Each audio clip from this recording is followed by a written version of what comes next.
Hi, എല്ലാവർക്കും പുതിയൊരു വീഡിയോയിലേക്ക് ഹാർദമായ സ്വാഗതം.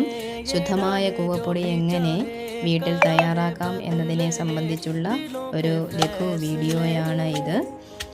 ഇതെല്ലാവർക്കും ഉപകാരപ്പെടട്ടെ എന്ന് പ്രതീക്ഷിച്ചുകൊണ്ട് വീഡിയോയിലേക്ക് കടക്കുകയാണ്. ആദ്യമായി കിളച്ചെടുത്ത കൂവ നന്നായി തൊലി കളഞ്ഞ് ഒരു പാത്രത്തിൽ വെള്ളത്തിലിട്ട് നന്നായി കഴുകിയെടുത്തതിന് ശേഷം ചരിച്ച് അരിയുക. അതിനുശേഷം അരിഞ്ഞത് ഉരലിലിട്ട് നന്നായി ഉളക്ക കൊണ്ട് ഇടിച്ച് കുഴമ്പ് പരുവത്തിലാക്കുക. അത് ഒരു ചരുവത്തിൽ കുറച്ച് വെള്ളമെടുത്തതിന് ശേഷം ഇടിച്ച് പിഴിഞ്ഞ കൊണ്ട് ആ ചരുവത്തിലേക്ക് ഇടുക. അത് വൃത്തിയായി നന്നായിട്ട് പിഴിഞ്ഞ് എടുക്കുക.